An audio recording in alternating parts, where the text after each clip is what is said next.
am Jose, and today I will tell you about the water cycle.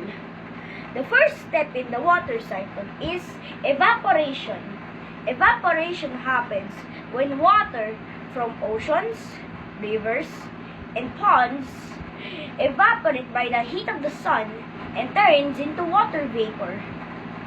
Then the second step is when the water vapor in the sky mixes with gases and dust particles, and then they form a one big cloud.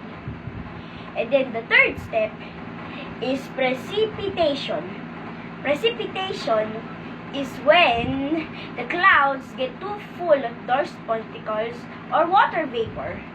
Then it starts raining, hailing, or snowing. And that snow or water gets collected by the rivers and oceans or ponds. Then the cycle happens once again. I am Jose. Stay tuned for more science stories. Bye-bye!